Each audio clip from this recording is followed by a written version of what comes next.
Hello Year 11, this is lesson 5 in your booklet unit 2.4 on variation and evolution. You will need your booklet in front of you and you need to turn to page 21 for me please. That should say mutations at the top of the page.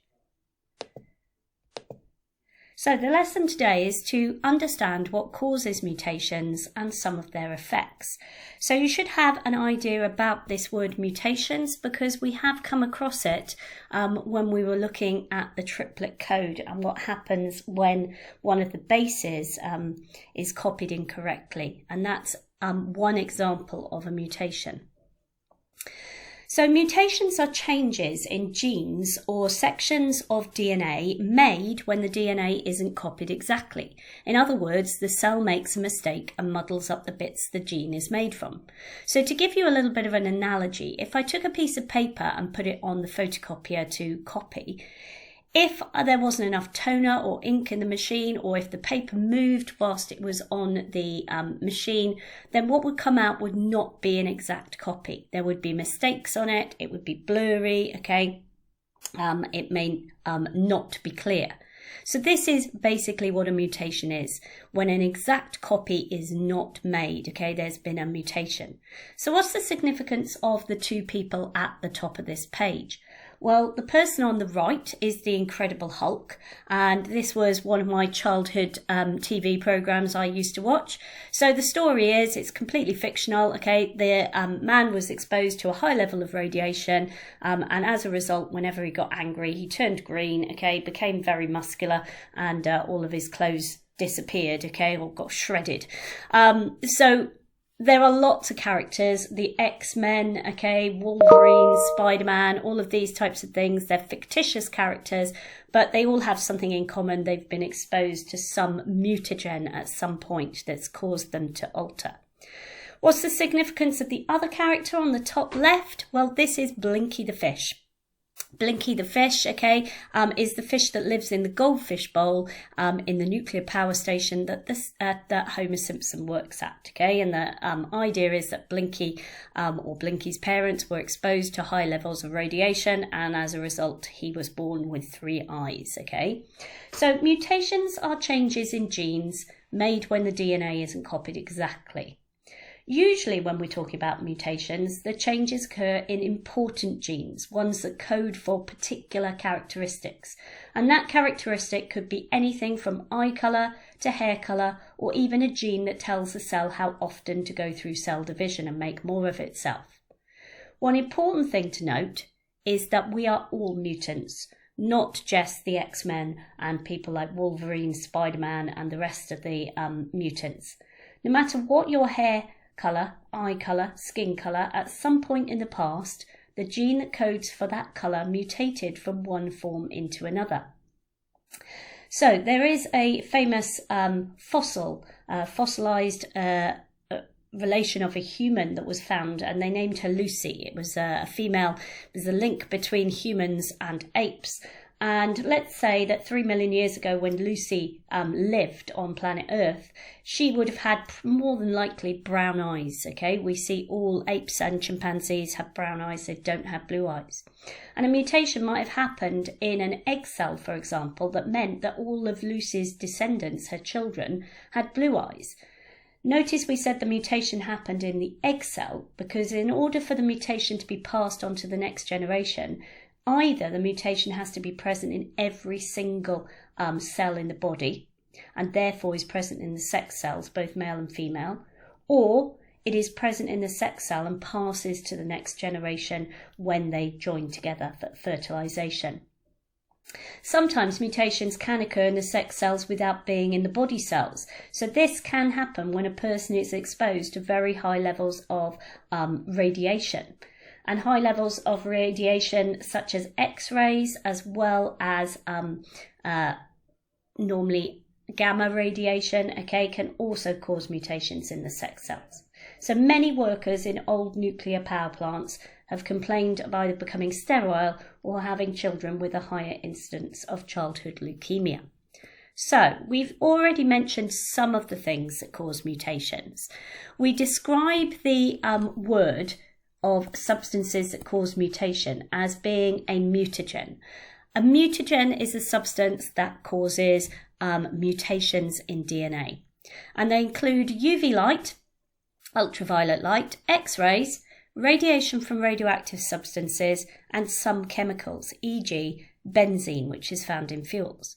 So if we deal with UV light first, when we do have sunshine in the UK, they tell us to make sure that we wear plenty of sunscreen, okay, and to make sure that we've got a hat on and sunglasses on that are UV resistant sunglasses to make sure that we're protecting our cells from the damage that UV light can cause, okay?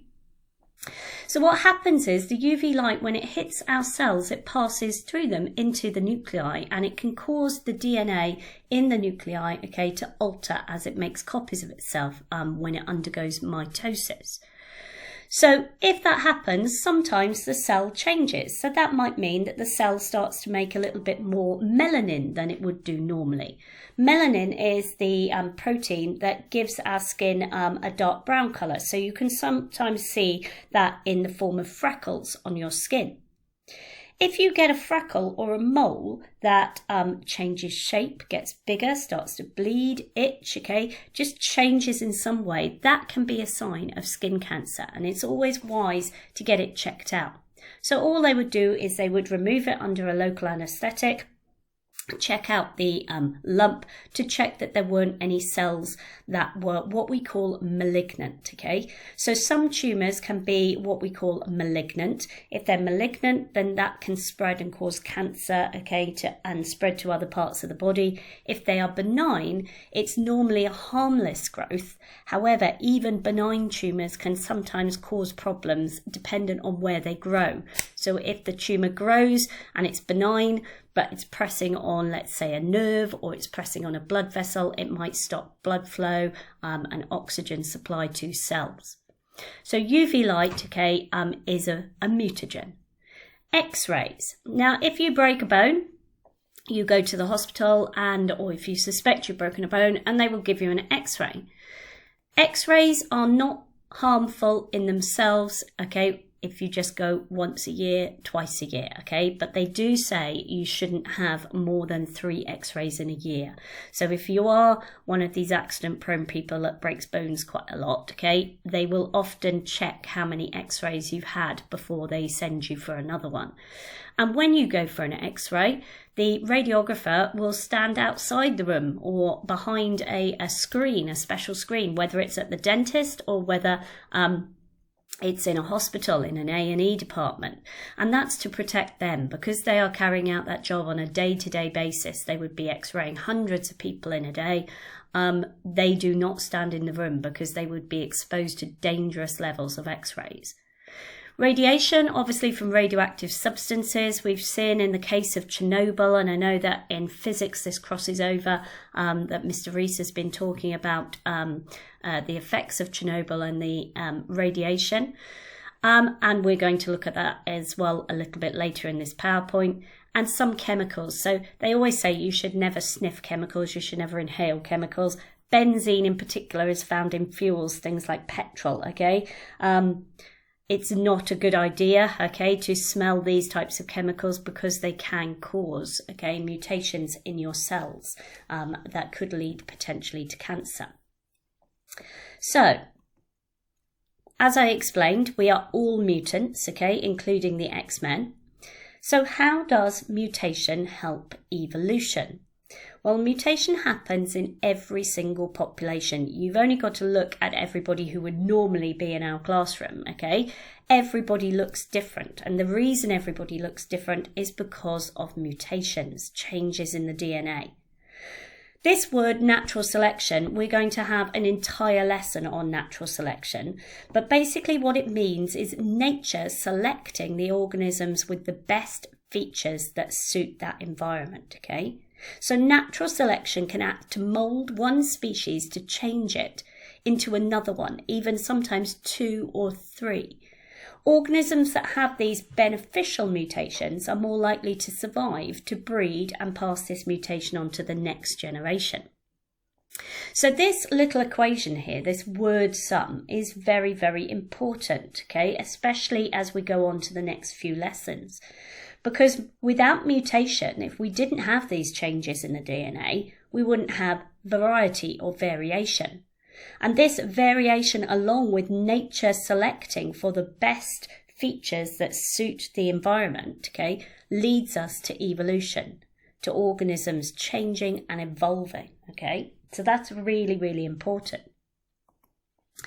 So how can a mutation get passed from one generation to the next? Well, as I explained before, it either has to be present in all the body cells, so therefore it is present in the sex cells, or it's just present in the sex cells. So as I said, nuclear power workers, going back a couple of decades ago, okay, were often having problems conceiving children, and we found that there was higher percentage of children born with childhood leukemia in and around those areas. So for example, Sellafield was a very well known, it still is a very well known nuclear power station, and there was a cluster of children that were born with leukemia that we didn't see in other parts of the country. So scientists started to investigate why was this, what was happening, okay? So, some examples of some mutations, okay? If you look at this person's hand, on first glance, it doesn't look like there's anything wrong, okay? We can see the bones, it's an x-ray obviously, and we can see the fingertips and the wrist and everything. But when you start counting the number of fingers, you'll notice that there's 6 as opposed to 5.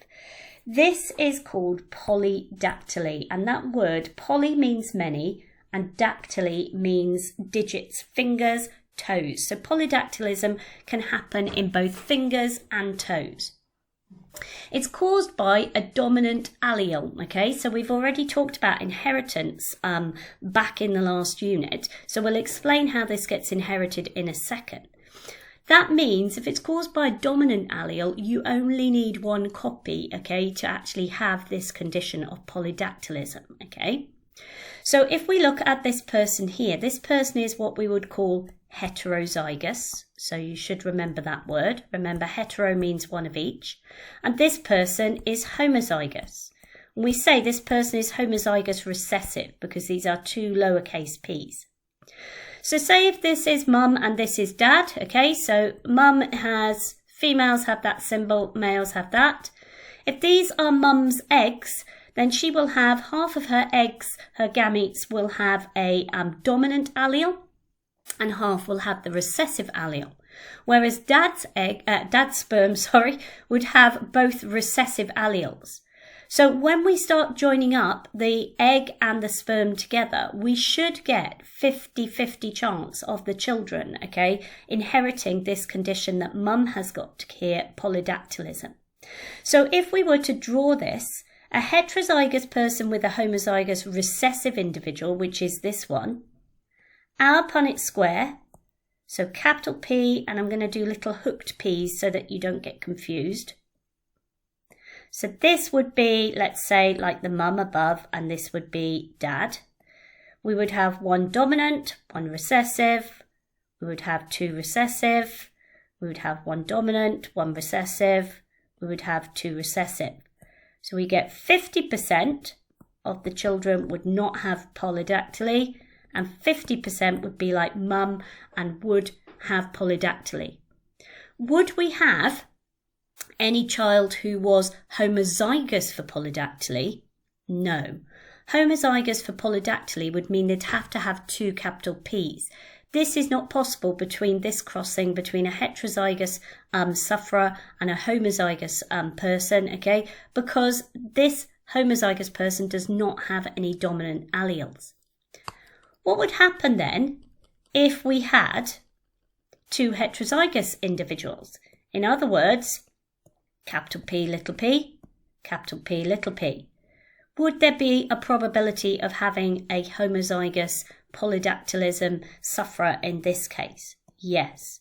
This person would have homozygous polydactyly, heterozygous polydactyly, heterozygous polydactyly, and 1 out of the 4, a quarter, 25%, or our 3-to-1 ratio, okay, this person would not have polydactyly, or 1-to-3 ratio, I should have said the other way around, okay? So that's one example of mutations. Another example, and we don't tend to think of this as a mutation, is seedless oranges. All oranges in the past will have had seeds. That's how they reproduce. There's seed from the oranges planted, it grows into a new orange tree, and then we get fruits off of it. So how convenient, nature has even caused a mutation to occur that means that oranges are formed that don't contain any seeds. Convenient for us, we don't have to worry about spitting them out. Not so convenient for orange plants to continue to exist naturally though, okay, because there wouldn't be seeds to plant on, okay? What about, okay, this very bizarre looking creature, okay? This is a two-headed calf, okay?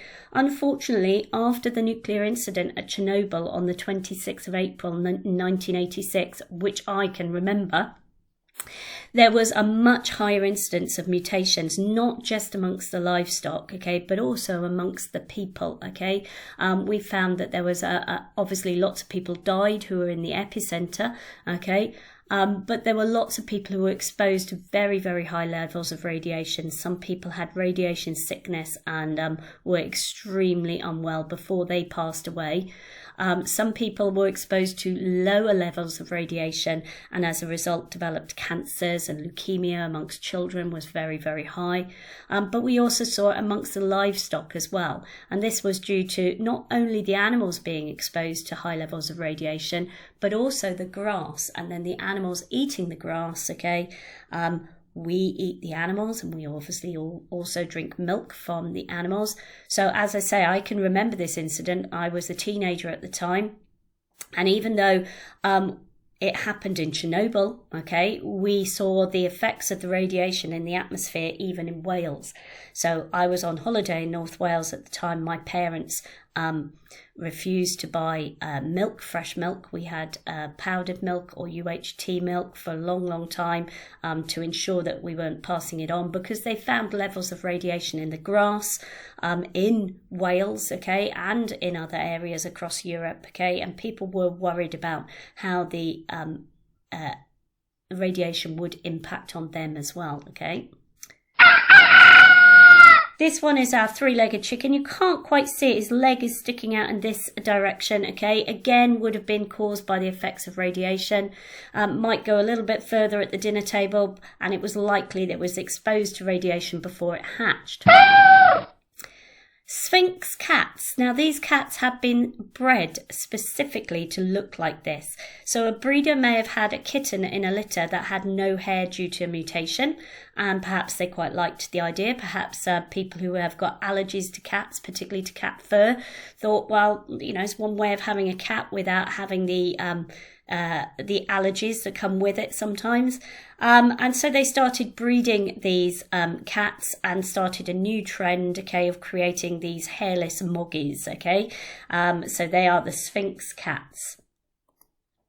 Some mutations have absolutely no effect at all on the body, and this is because not all of the DNA in our body is important. In between important genes, sorry, there's a typo here, there is what we call junk DNA that doesn't really code for anything important. And if a mutation occurs here, it won't affect the development of the organism at all. But sometimes mutation does not alter what the gene does, okay? So a single mutation may not sometimes affect a particular protein being produced, as we saw with the triplet code in the last booklet, okay? But sometimes it does make you either make more of a protein, less of a protein, or a completely different protein. And then we have harmful mutations. So if a mutation does occur in an important gene, it can be harmful, as it can stop the cell making an essential enzyme or protein, or it can make it make a different one. If a mutation occurs in a body cell, it means that it divides in an uncontrolled way, and these cells keep dividing and don't stop, and they usually result in a lump of cells called a tumour. Some of these cells can spread and move to other areas in the body, and this is cancer. So we've got some questions that are on page 22. Okay, I'm just going to move it back to there. Pause the video at this point. Okay, see if you can answer the questions on page 22. It's page 22. Yes, 22. And then I will put the screen up with the answers. Thank you.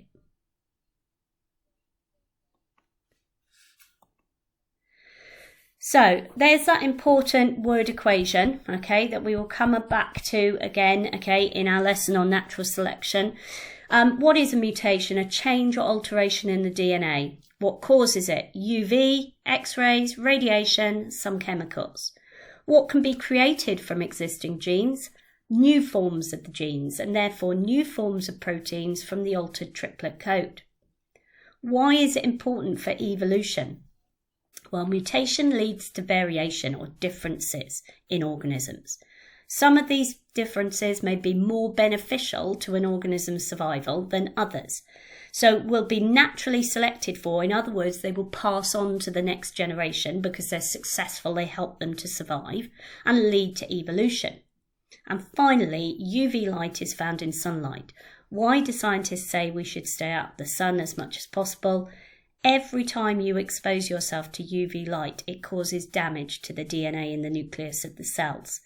This causes mutations to occur that could cause a cell to eventually alter into a cancerous cell that multiplies very quickly and becomes a tumour. So we need to minimise the risk of this by wearing high factor sunscreen, making sure we cover up, hats, t-shirts, okay, sunglasses, okay, to minimise the risk of this. So next lesson, we're going to be looking at a mutation that causes the condition cystic fibrosis. Okay, so that will be our next lesson. Thank you, Year 11.